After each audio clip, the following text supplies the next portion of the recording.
May isang malaking balita ngayon tungkol po sa Metro Manila. Sa totoong kalagayan neto mga sangkay ng mga scientist lamang po o mga eksperto lamang ang nakakakita. Ano kaya ito mga sangkay? Yan po ang ating aalamin ngayon.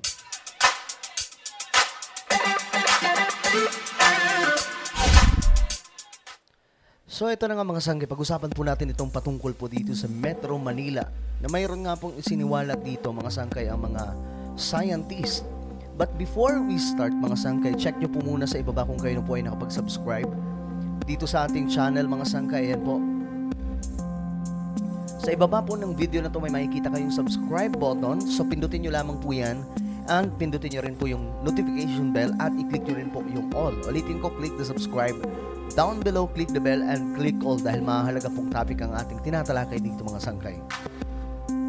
So ito na nga mga sangkay, pag-usapan po natin itong nangyayari dito sa Metro Manila. Sa Metro Manila kasi mga sangkay, siguro ang nakikita lamang po natin mga problema dito sa Metro Manila ay pagdating po sa mga kriminalidad, presyo ng mga bilihin, at marami pa pong iba. But other side mga sangkay, meron pong nakikita ang mga scientist na sila lamang po ang nakakaintindi. At tayo mga sangkay, minsan hindi po tayo talaga aware about dito. Ayon po dito mga sangkay, mula po ito sa GMA News, okay? Sa GMA News, ibinalita po nila, Metro Manila's sea level rising among almost 3 times the global average.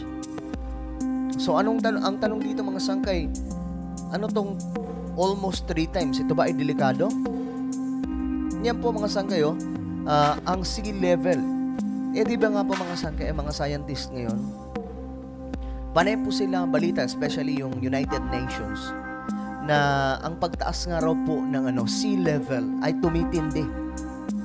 At alam nyo ang ibig sabihin na ito mga sangkay, na ito po ay dahil, isa po sa mga dahilan mga sangkay ay yung pagkatunaw ng mga yelo. Okay? Yung mga malalawak mga sangkay. Tapos ngayon, tumataas po yung tubig dagat at hindi po ito, ayon nga po sa mga scientist, hindi daw po ito mapipigilan mga sangkay. Kaya pong i-reduce, pero hindi daw po mapipigilan. Ngayon, ito mga sangkay. The sea level around Metro Manila, ito rose by 8.4 millimeters a year from 1901 to 2022. Around 3 times the global average, according to the National Mapping and Resource Information Authority. O sila po talagang nakakaano dito mga sangkay, nakakakita ng mga ganitong klaseng pangyayari. At alam nyo, if we turn back to last 2019, ayan po, November 2019, mga sangkay, may naibalita mga sangkay ang TV5 about dyan. Ayan po, lumalabas sa pag-aaral ng New Jersey-based Science Organization ng Climate Central na may mga lugar sa Pilipinas na malulubog sa tubig pagdating ng taong 2050. At ang epekto raw po ito mga sangkay ng patuloy ng pagtaas ng level ng tubig sa dagat sa buong mundo. Buong mundo yan mga sangkay. Ayan ito yung mga lugar. Ayan, bago po natin tingnan itong mga lugar mga sangkay, balik muna tayo dito. Babalikan natin yan maya-maya. Basahin po muna natin ito. Sabi po dito, we have records to show, like in Manila, the sea level is increasing. Pero what we did was to segregate yung old historical data sa kayong nangyayari ngayon. Ayun po sa kanila mga sangkay. Kumbaga, tiningnan po nila yung data nung una, yung kasalukuyan mga sangkay. Ngayon, ito na. The NAMRIA's data showed that from 1947 to 2022, ang sea level ay nag-increase by an average of 13.2 14.20 millimeters yearly. Yearly po yan, ha? Again, guys, hindi po natin yan napapansin. Kahit po dyan sa ano tawag dyan? Manila Bay. Hindi po yan natin napapansin. But, guys, again and again, these people, mga expert, mga sangkay, sila po ang nakakakita. Okay? Ito, when urbanization began in 1965 until 2022, it increased by 14.4 millimeters a year. So kung titingnan natin, yun, mas mataas pa. 14.4. That's the start of urbanization in Manila. So I'd like you to know na itong 1947 at itong 1965, may 1 millimeter difference. Okay. So, ibig sabihin ba nito dahil ba sa ano? Di ba ngayon mga sangkay na dami mga building na pinatayo, may mga mga sangkay, reclamation. Ito kaya ang dahilan ng bakit nag-i-increase ang tubig? Kasi delikado po ito mga sangkay. Delikado ito ayon po sa mga scientists. Ngayon, ito pa. Among the factors, ito daw po ang mga isa sa mga nag-contribute kung bakit nangyayari ito. Ito, una ay groundwater, oil and gas mining, water impounding of channelization, okay?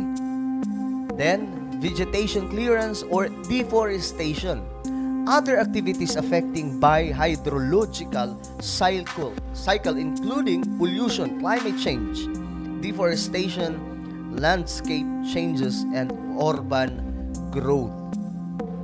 So, iyan po yung isa sa mga dahilan, mga sangkay. Ngayon,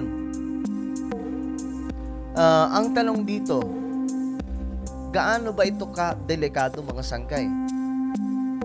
Okay? Kung babalikan po natin dito, itong balitang to, ayan po, mga lugar na malulubog sa tubig pagdating ng 2050 at hindi ko nga alam mga sangkay kung 2050 ba talaga kasi may mga research, yung mga scientists na nagulat po sila sa nangyayari kasi ang kanilang prediction nga po na sa taong 2050 ganito ang mangyayari, yun pala mas magiging mas maaga pa. Why? Because of human error or human activity na nag-cause ng damage sa ating kalikasan. Ngayon mga sanggayan po, Rojas City, Cebu City, Northwestern Metro Manila and parts of Bulacan, City of Manila, Northwestern Metro Manila, Zamboanga City, Iloilo City. Yan po yung mga lugar na malulubog di umano sa tubig pagdating ng 2050. Sea level po ito, ha? Sea water level ang magiging dahilan. So, guys, kung papansinin po natin, ang Metro Manila kasama po dyan, Northwestern Metro Manila, tapos Southwestern Metro Manila, tapos City of Manila. Halos karamihan mga sanggay dito sa Metro Manila. At mga sanggay, kung i-connect din po natin sa salita ng Diyos, in the Bible, guys, mababasa din po talaga natin na mangyayari po ito sa mga panahon natin. At ito na nga po mga sanggay, na kumbaga naka-prophecy na. I know na ang mga Bible-oriented dyan, they will easily understand what I'm talking to you guys. Okay? That's why I advise everyone to build your relationship with the Lord. Kasi ang mga nakikita po natin ngayon, mga sangkay, hindi na po talaga normal sa ating paligid. Especially dito po sa Pilipinas, mga sangkay. At alam nyo, kaya ito po siguro yung reason, mga sangkay, kung bakit mayroon po tayong YouTube channel at mga Facebook page is to, siguro it's time na to share these things that is happening sa ating mundo. Nangyayari na po talaga itong mga bagay na ito. Nakasulat po yan lahat sa Bible. Okay? Well, ano po ang inyong opinion mga sangkay tungkol po dito sa masamang kalagayan ng Metro Manila na nakita nga po ng mga eksperto. Yan, no? Sabi po dito, Metro Manila sea level, hindi lamang po Manila City, kundi buong Metro Manila ito sea level rising among 3 times the global average. What is happening? Well, just comment down below ano po ang inyong opinion dito mga sangkay. Ano sa tingin nyo? Ano ba itong nangyayari sa ating planeta at maging sa ating bansa? Hindi po talaga tayo nakakalusot sa mga ganitong klaseng problema. Just comment down below, and now I invite you guys to please i-subscribe nyo po itong isa kong YouTube channel, Sangkay Revelation. At kapag nakita nyo na po ito sa Facebook, sa YouTube, again, click the subscribe, click the bell, and click all. At kung ikaw naman ay nasa YouTube, i-follow nyo po ang ating Facebook page. So ako na po ay magpapaalam hanggang sa muli. This is me, Sangkay Janjan. Palagi nyo po tatandaan that Jesus loves you. God bless everyone.